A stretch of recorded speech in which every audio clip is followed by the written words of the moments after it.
People's experiences with the D9 is centered around their insecurities, or not necessarily, and the experience that they have with them. So I'm gonna go member versus GDI, which is a non-member. Members.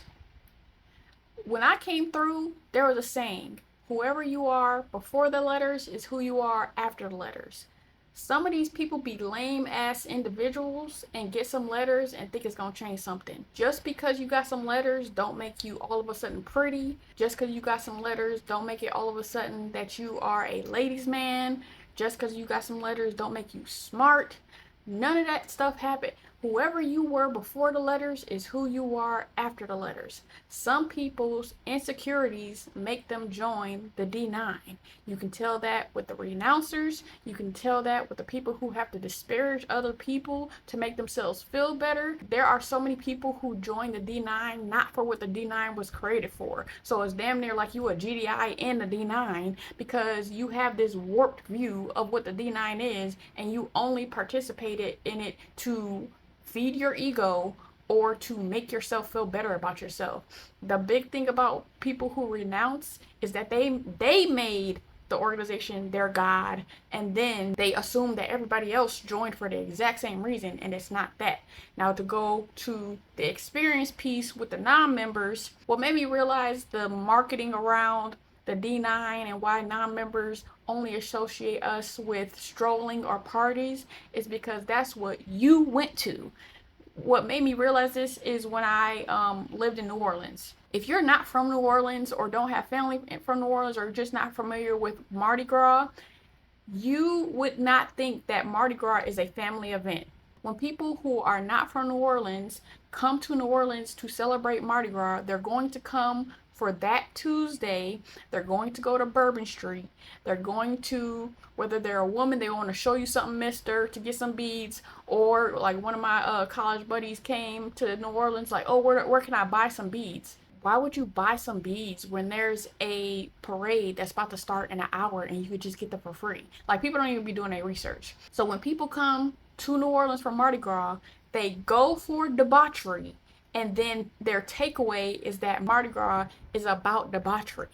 But no, if you're actually living in New Orleans, if you're from New Orleans, if you got people in New Orleans and know what New Orleans is, it's 2 weeks of parades. It's a family event. There'll be people, they got their spot. They done had their spot for 30, 40 years. This family sits here and always is at this spot for this parade, because there's multiple parades. This family, this is our people, they've been there for 30 years. These people have been there for 30 years. It's just the gentrifiers that's recently ruined it. They be putting them ladders in front of everybody and all that stuff, but it's a family event.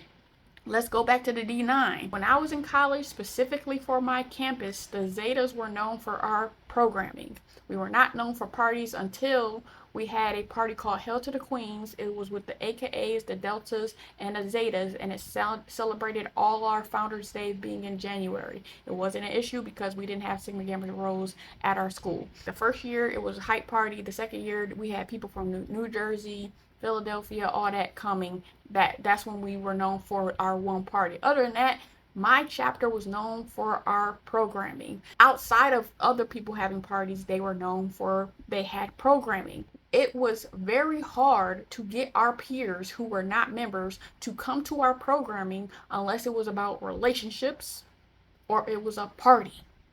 And so people go to college and have this takeaway that the D9 is only about parties and strolling, when it's because you only went to the parties. We tried to get y'all to come to our program where we talk about AIDS and HIV.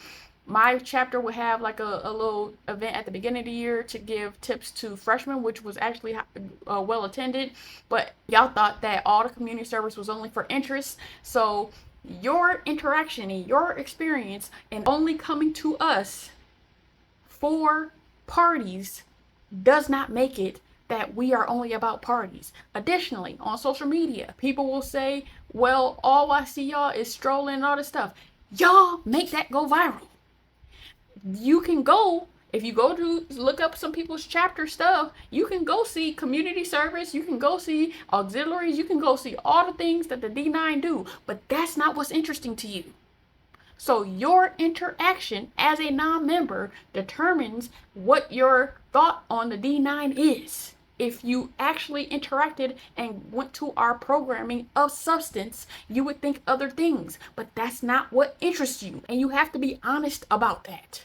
You don't have to interact with us, but you also don't have to keep our names in your mouth because you refuse to interact with us in the full breadth of what we offer. We do some dynamic stuff. The AKAs have a credit union. The Sigma Gamma Rhos have a swim program. The Deltas be politicians everywhere.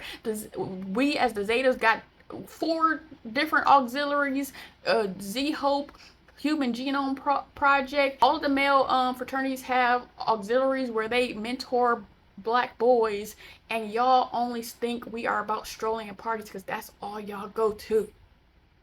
So the D9 is not a real place because its perception is reality, and what y'all perceive is not actually true, whether you're a member or whether you're a non-member. And the crazy thing about the members is that y'all be worse. I remember I watched a podcast with Deontay Kyle on it, and there were like 2 members of Alpha that was on the podcast talking to him, and Deontay was disparaging D9 organizations, but the Alphas wasn't even coming to the defense of the D9 because you could tell one of them told a story about why he joined the organization, and he joined the organization for some bullshit. So y'all can't even defend our honor because y'all don't join from some bullshit. Y'all join because you like the colors. Y'all join because you thought you was gonna get a girl. Y'all join because you thought you was gonna all of a sudden be pretty. Like, y'all join us for some bullshit, so y'all can't even defend our honor.